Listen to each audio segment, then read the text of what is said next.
warahmatullahi wabarakatuh. Bismillahirrohmanirrohim.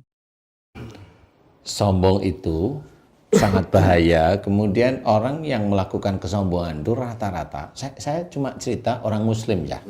Kalau yang lain kan saya nggak bisa cerita. Orang muslim aja, kita evaluasi langsung ya. Biasanya orang sombong itu nggak sadar dia melakukan atau dia sadar melakukan. Setelah itu, walaupun dia sholat, orang yang melakukan kesombongan itu kayaknya belum pernah lo mohon ampun kepada Allah Ta'ala. Coba kalau kita ingat-ingat gitu maunya. Sombong itu banyak sekali, unsurnya itu banyak sekali. Istilahnya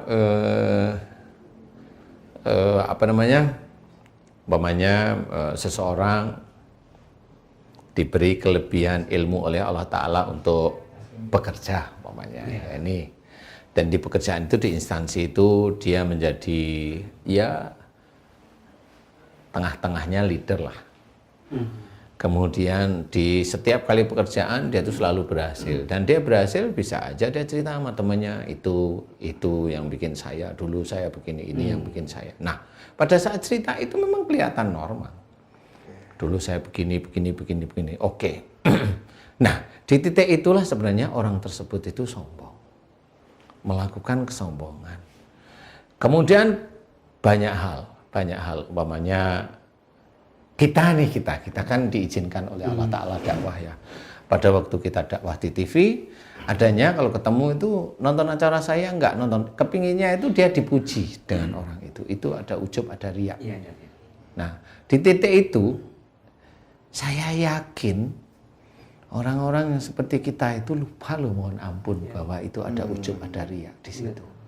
Nah, inilah sangat-sangat mengkhawatirkan sekali, sangat-sangat bahaya karena satu, ujub, riya, bahkan sombong ini bisa menghanguskan seluruh amal soleh kita.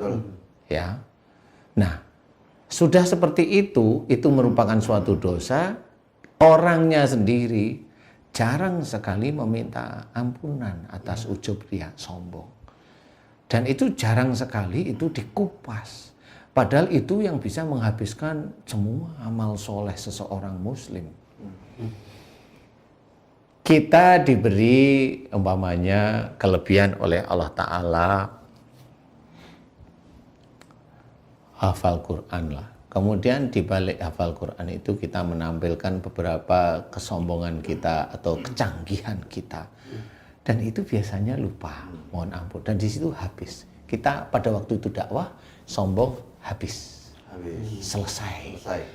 Nah, di mana titik-titik itu selesai, pasti selesai. Dan ini dakwah orang tersebut yang nggak ada sama sekali pahalanya karena selesai dengan kesombongannya. Kita bisa melakukan pekerjaan, kita bisa melakukan sesuatu hal yang menurut orang itu bagus, umpamanya melakukan sedekah. Nah, pada saat dia itu bilang di sedekah tersebut, dia bilang orang-orang itu kalau nggak saya tolong, dia nggak bisa. Itu kesombongan sebenarnya. Walaupun dia sebenarnya inginnya sedekahnya itu dilihat oleh saudaranya yang lain, terang-terangan maksudnya. Boleh, tetapi tidak dibalik kata-kata itu. Kata-kata itu hanya milik Allah. Yang menolong itu Allah. Kalau momennya kita mau sedekah, itu sebenarnya tangan Allah melalui kita memberikan, melalui harta kita. Jadi tidak boleh kita itu bahwa dia tanpa kita, dia tidak bisa apa-apa, itu tidak boleh. Seperti itu. Nah, kesombongan inilah yang jarang sekali dibahas. Karena sebenarnya ini bisa menghabiskan seluruh amal soleh kita. Apa saja, coba. Kita punya keluarga. Anak kita diberi kepandaian oleh Allah Ta'ala. Kita sombong menceritakan anak kita yang pandai, sejak SD, sejak SMP tidak pernah bayar, SMA tidak pernah bayar, masuk perguruan yang bayarnya dikit, dan dia kerja di instansi pemerintah yang hebat, dia kemudian hebat, dan itu disombongkan. Saya sering mengamati saudara-saudara kita yang seperti itu, jarang sekali mohon ampunan tentang ujub, riya, dan sombongnya itu, dimohonkan ampunan kepada Allah Ta'ala. Saya mengamati banyak sebenarnya dari situ. Dari mulai gestur orang itu, dari mulai cara bicaranya itu kelihatan bahwa dia lupa.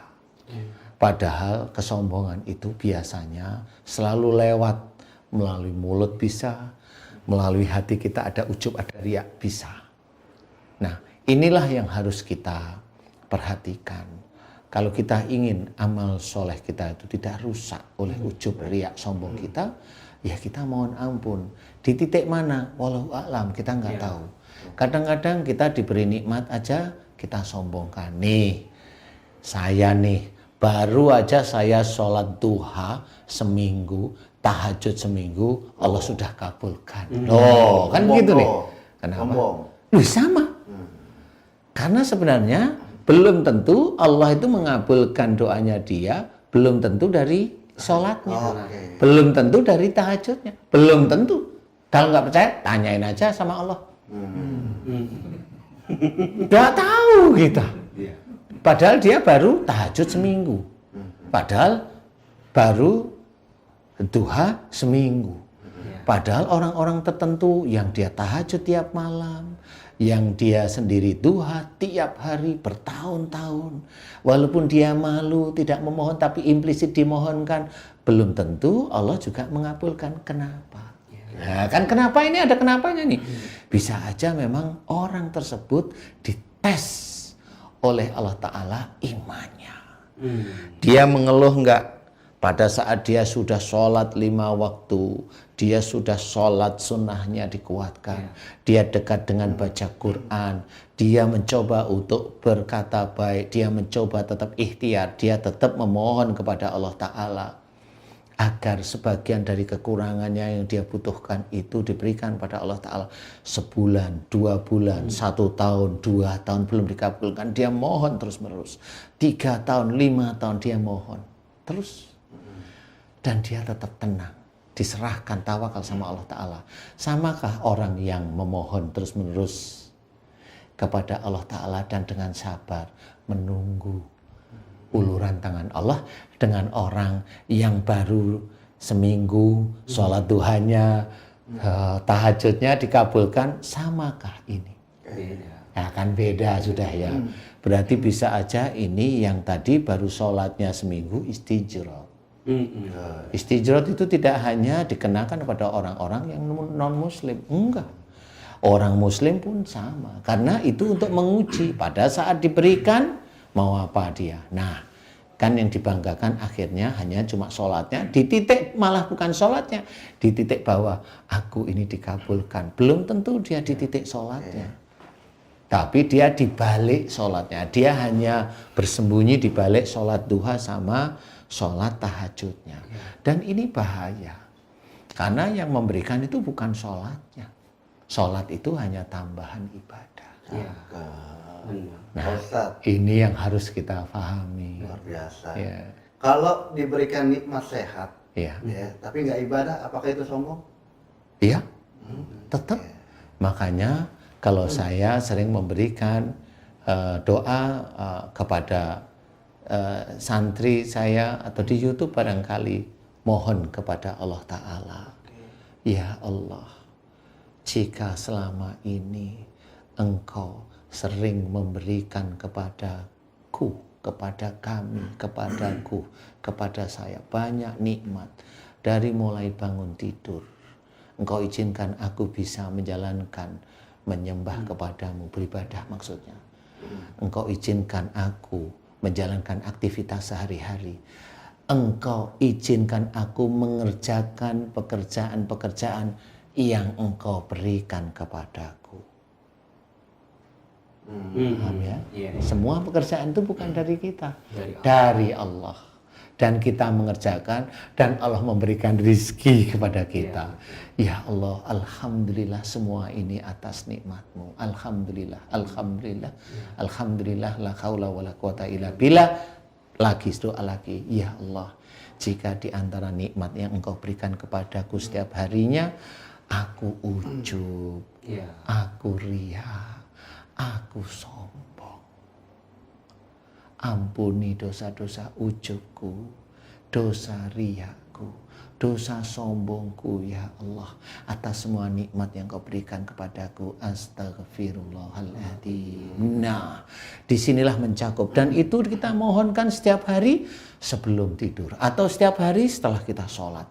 Ayo kita mohonkan, mohon ampun, karena kita sombong di mana kita lupa, dan di titik itu baru kita munculkan setiap saat, tiap doa selesai kita sholat atau kita mau tidur. Kita tutup dengan doa mohon ampun jika selama dari pagi bangun tidurnya kita ada kesombongan. Kita dakwah ada sombong, kita ada diberi nikmat ini kita sombong dengan istri kita sombong dengan anak kita sombong dengan teman kita. Ini kan nggak tahu.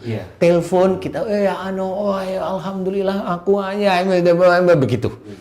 Nah, inilah kesombongan yang belum. Nah, ayo kita mulai sekarang.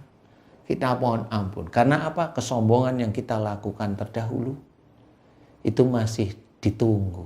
Apakah kita itu mohon ampunan kepada Allah atau tidak? Ya makanya kan Ustaz Zaki, Ustaz Danu, kalau dilihat dari definisi sombong itu kan artinya batalul haq wa ghamtun nas. Menolak kebenaran, membenci manusia. Jadi konteks kebenaran itu dia merasa bahwa ini gara-gara aku gitu, gara-gara saya. Padahal kan tadi kata Saudara bukan gitu. Hebatnya kita, pintarnya kita, berlimpahnya kita ya semua karena Allah. Jadi konteks yang pertama menolak kebenaran itu karena kita merasa diri kita yang paling. Iya kan Ustaz? Boleh saya tambahi. Oke, orang pandai. Dia dari ini pintar, dari kecil pintar, hebat dan sebagainya. Satu, ya. Dia pandai kemudian jadi pejabat, dia pandai jadi pengusaha. Dia harus perlu diingat pandainya itu dari mana? Dari otaknya. Kemudian dia mengerjakan sesuatu dari tangan, mulut, telinga, melihat. Kalau saya mau tanya, emang yang bikin otak kamu siapa? Iya, benar. Yang bikin pandai itu karena sekolahmu? Enggak. Karena apa? Oke, jawab. Uang ayah dan ibuku. Boleh. Uang ayah ibumu dari mana? Orang itu, siapapun orang itu tidak akan bisa keluar dari jeratan Allah. Kalau saya bilang jeratan Allah. Kita bisa berjalan. Nggak ada nyawa aja nggak bisa jalan. Ya, kita bisa mengerjakan sesuatu dengan detail. Nggak usah detail. Tangan kita kaku aja doang, kita megang gelas aja udah susah. Iya, betul. Kita udah ngeluh ke sana kemari, ya. Ini bisa megang gelas dengan baik, minum, bisa wudhu dengan normal. Itu normal. Ya. Ini semuanya bagaimana? Sholat. Kalau kita lihat Allah itu tidak menginginkan ibadah kita, kok betul nggak? Nggak butuh. Allah hanya butuh kita itu mau nggak disuruh takwa pada Allah Ta'ala. Hanya itu aja. Betul. Hanya ketakwaan. Bukan butuh ini itunya, enggak. Nah, disinilah kita tahu siapa yang memberikan kelebihan, kesehatan, termasuk harta yang kita ikhtiarkan, ikhtiari, kita cari. Itu tetap dari mana? Tetap itu dari Allah Ta'ala. Wong kita bisa ikhtiar itu dari Allah. Kita bisa ikhtiar aja, itu izinnya dari Allah, bisa jalan, bisa ini, bisa ngomong, bisa rapat, bisa ini. Ya, Ustadz, kita dakwah di TV itu dari mana? Dari pandainya kita hafal Quran, emang yang bisa mengizinkan kita hafal dari siapa? Allah sudah. Nah, inilah, jangan sampai kesombongan itu mengikat kita sehingga kita akan senantiasa lupa bahwa kita itu makhluknya Allah. Iya, betul. Sombong ada lagunya. Apaan? Gimana? Gimana tuh? Itu kesombongan. Jeng jeng. Bukan pakaianmu, tapi pakaian Tuhan yang berhak disembah oleh setiap insan. Ustaz Hilman, kiat dong buat kita menjadi orang yang jauh daripada sombong. Iya, jadi ini menarik tentang kesombongan ya, Ustadz, dan sekaligus juga muhasabah buat kita semua sebenarnya. Ada 4 yang bisa membuat orang sombong. 1, sombong karena hartanya. 2, sombong karena ilmunya. 3, sombong karena kedudukannya. Nah, ada yang keempat, ini yang paling kita khawatirkan, sombong karena ibadahnya. Saya kira sombong sama bininya. Jadi tadi masuk kategori harta. Oh, karena siap. Nah, kalau saya ngerinya dengan yang keempat tadi, Ustaz. Sombong karena ibadah. Yes. Makanya saya sepakat dengan Ustaz Danu bahwa sebenarnya apa yang kita dapatkan hari ini bukan karena hebatnya ibadah kita. Bukan ya Ustaz. Tapi memang karena Allah saja menakdirkan itu untuk kita. Makanya dalam level ikhlas yang paling tinggi itu adalah saat kita tidak bersandar dengan amal kita gitu. Betul. Betul. Itu harus kita pahami. Karena apa? Orang yang non muslim aja tetap dikasih kok. Nah. Itu karena rahimnya Allah aja. Nah, ini yang harus kita pahami. Betul. Makanya hati-hati dengan sikap bahwa ini gara-gara tahajud saya, duha saya, sholat saya. Bukan, Ustaz. Iya kan? Allah itu tidak butuh dengan ibadah kita. Saat kita sholat, tidak lantas kemudian Allah jadi lebih mulia. Enggak, orang Allah udah mulia. Allah sudah mulia. Sudah mulia. Udah mulia enggak? Sudah mulia. Kita enggak sholat kemudian Allah turun, enggak. Tidak akan pernah menurunkan derajat Allah sebagai yang maha mulia. Betul enggak? Justru kita kalau yang enggak ibadah, tidak menghadirkan ketaatan, ketundukan kepada Allah. Betul enggak, Ustaz? Betul. Makanya hati-hati dengan sifat merasa, Ustaz. Iya, benar. Saya pernah nulis tuh, merasa soleh itu salah, merasa salah itu soleh. Jadi yang benar. Ulangi. Merasa soleh Itu salah, merasa salah itu soleh. Iya. Karena memang yang dianjurkan dalam hadis kan begitu. Iya. Jangan mencari kesalahan orang lain. Betul. Carilah kesalahan diri sendiri. Betul. Untuk memohon kepada Allah Ta'ala ampunan demi ampunan, muhasabah diri kekurangan kita apa, tidak usah melihat kehebatan orang atau melihat kesalahan orang, nggak perlu. Makanya disebutkan kan, sombong itu yang keduanya wagomtun nas, membenci manusia. Rendahin manusia. Rendahin Pasti, manusia. biasanya merasa bahwa yang benar itu saya. Oh gitu. Itu salah gitu, kamu salah. Ketika bicara bab ini, saya benar, Ustaz Danu salah. Oh, itu sudah masuk level kesombongan. Iya. Makanya ya hati-hati dengan menyalahkan Kalau orang. ngomong angkat. itu dianggap oleh Allah Ta'ala musyrik karena merasa benar. Merasa benar. Iya, nggak boleh memang. Berarti orang-orang yang mempunyai ilmu hanya untuk dijadikan bahan perdebatan untuk sombong termasuk. Hati-hati. Iya, hati-hati. Oke. Hati-hati. Karena memang kalau memang kita itu berhadapan dengan saudara seiman, itu kan ada yang namanya tabayun ya. Iya. Nah, itu kan istilahnya ada diskusi, ada apa namanya musyawarah dan sebagainya. Itu sebenarnya kita saling mengisi. Jadi bukan mau menyalahkan. Intinya kan begitu. Kalau mau menyalahkan tidak bisa seperti itu. Yang berhak menyalahkan Allah Ta'ala. Apalagi dilihat dalilnya jelas. Kan begitu, harus begitu. Betul. Dalilnya jelas. Kemudian, oh saya yang belum tahu tentang ayat tersebut. Nah itu kan harus saling mengakui. Oh berarti ya sudahlah kalau gitu memang kita saling belum paham. Ya tabayun aja biasa, ngobrol santai, ketemu selesai. Kita saudara.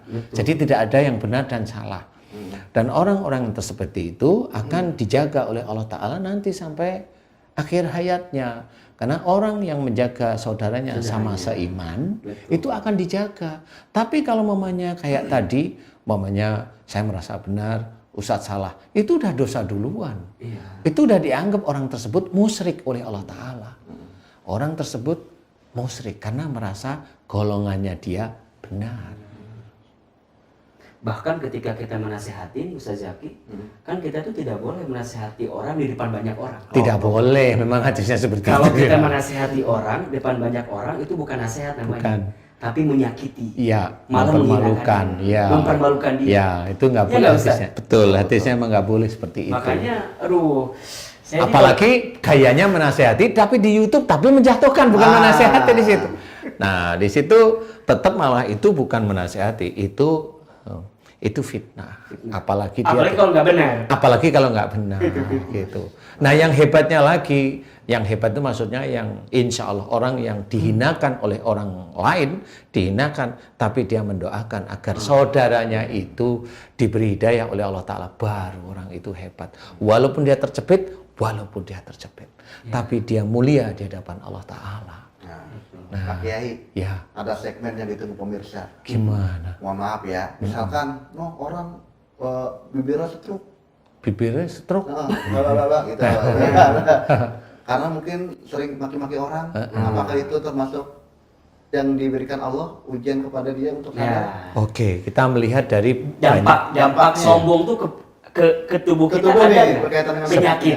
Sebenarnya dampak sombong itu yang selama ini saya hafalin, kalau dia sombongnya tidak dengan emosi, dia aman di dunia. Di dunia aman. Di dunia aman, di dunia ya, saya bilang di dunia. Karena di akhirat jelas, habis amal solehnya. Nah, yang menjadikan dia sombong dengan emosi, tetap di dunia dia akan dikasih peringatan oleh Allah Ta'ala. Kalau dia mengejek orang, dia punya harta banyak, mengejek orang yang nggak berharta, dia akan dibalik nanti. Dia kelihatan punya harta, anaknya, bisa aja anaknya orang yang sombong ini nggak dapat kerjaan, ngabisin, berantem dan sebagainya, itu bisa. Sehingga harta ayahnya itu habis. Setelah habis, anaknya tetap nggak bisa ngapa-ngapain, dan orang tuanya ini juga nggak bisa ngapa-ngapain. Akhirnya orang melihat itu kesombongan kalau dulu mengejek. Seperti itu. Kalau sombong dalam arti ucapan, umpamanya mohon maaf ya, jadi ada orang yang jalannya ini dia sombong, mengejek orang yang jalannya seperti itu, ya. Orang kok kayak gitu gini. Fisik namanya. Dia lupa dia habis menikah. Ini lupa ya. Dia lupa karena itu dianggap kelakar. Dia lupa habis menikah. Nggak taunya sebulan 2 bulan istrinya hamil. Metang. Iya, meteng. Suatu ketika bisa aja anaknya keluar sama seperti yang dia ejek. Nah, seperti itu. Dia mau cari kemana? Nggak bisa. Itu sudah nas dari Allah Ta'ala, nggak bisa. Akhirnya dia sedih. Itu ujian bagi dia. Sebenarnya ujiannya gimana? Dulu dia pernah ngejek orang. Banyak orang kesombongan. Contoh, ada orang sombong. Ini gini. Sebenarnya sombongnya nggak keluar amat-amat sih. Jadi gini nih. Dia pinjam uang sama mertuanya. Ada umpamanya. Ini nggak kelihatan nih. Pinjam uang. Kelihatan memang mertuanya punya, tapi saat itu mertuanya lagi nggak punya uang. Normal kan ya, orang pandemi sini mertuanya nggak taunya wira swasta, lah kan susah. Kalau mertuanya pegawai negeri, ya alhamdulillah lah, disyukuri ya. Nah, ini mertuanya wira swasta, suatu ketika dia memang butuh, karena sama-sama wira swasta lah ya, dia butuh, dia pinjam. Dia hanya lihat rumahnya mertuanya agak megah lah ya. Tapi memang itulah cara Allah menguji. Suatu ketika dia, aku nggak punya nak, beneran ini lagi ini. Tapi dia sudah yakin bahwa mertuanya yang menolong, akhirnya kecewalah dia. Nah, kecewa ini pulang bersungut-sungut nih sama istrinya. Bapakmu itu, dia itu hartanya banyak, dipinjam sama anak menantunya aja nggak dikasih. Oke, kalau begitu, saya nggak akan pinjam lagi dengan dia. Sombong sudah. Aku nggak akan sombong. Aku akan niat, gigih, bekerja. Itu. Saya nggak akan pinjam beneran. Nah, suatu ketika istrinya hamil, lahirlah anaknya autis. Itu. Jadi ada kesombongan yang tersirat di situ. Jadi kan nggak terlalu, Ustaz ya. Memang nggak terlalu, tetapi kan ada kemarahan dan ada kesombongan. Saya nggak akan pinjam. Saya harus gigih. Itu tetap sombong. Yang bikin gigih dan kuat itu siapa? Allah kan tahu. Kenapa orang tua yang memang benar-benar dia pada waktu itu kok kesannya karena dia. Akhirnya, nah inilah ujian yang tidak diketahui. Banyak sebenarnya kasus-kasus seperti itu. Nah inilah yang harus kita ketahui. Kalau memang sombong itu tidak keluar dalam bentuk emosi, ini memang kelihatannya aman. Di dunia aman, tapi di akhirat tetap dia akan habis nanti di hadapan Allah Ta'ala di yaumul kiamah. Yaumul hisab. Kunci untuk jauh dari sombong sebenarnya cukup berkata baik, bersikap dengan bijak mungkin. Benar, itu aplikasinya. Tapi kita sebagai manusia tetap doa itu penting. Karena kita sudah diingatkan banyak sekali doa wasyari'u ila maghfiratin min rabbikum, jelas, wa tubu ilallahi jami'an ayyuhal mu'minun. Nah, semuanya disuruh mohon ampun, disuruh taubat kepada Allah Ta'ala, dan banyak ayat-ayat suruh taubat. Ayolah, kesombongan kita ini nomor satu. Saya yakin saudara-saudara saya yang mendengarkan dulunya memang jarang sekali mohon ampun tentang kesombongan, sangat jarang. Saya ingatkan, kalau kita ingin besok memang masuk surga, paling tidak kesalahan dosa kita tentang ujub, riak, dan sombong harus kita mohonkan mulai hari ini, sejak kita akhir balik hingga saat ini, terus sampai kapan Ustadz? Sampai Allah memanggil kita. Karena kita tidak tahu sombong kita di tempat mana, kita tidak tahu. Jadi haruslah mohon, ya Allah, jika Engkau senantiasa memberiku nikmat dari mulai akhir balik hingga saat ini, aku lupa bersyukur kepadamu, ampuni dosa-dosaku ya Allah. Amin, ampuni dosa-dosaku jika aku lupa bersyukur. Dan jika dari nikmat tersebut sejak akhir balik hingga saat ini aku ujub, riak, bahkan sombong, ya Allah, ampuni dosa-dosa ujub, riak, dan sombongku, astagfirullahaladzim. Terus beberapa kali, setiap kali sholat kita seperti itu. Mudah-mudahan disitulah mulai menghapuskan dosa-dosa kesombongan, ujub, riak kita, insya Allah ya.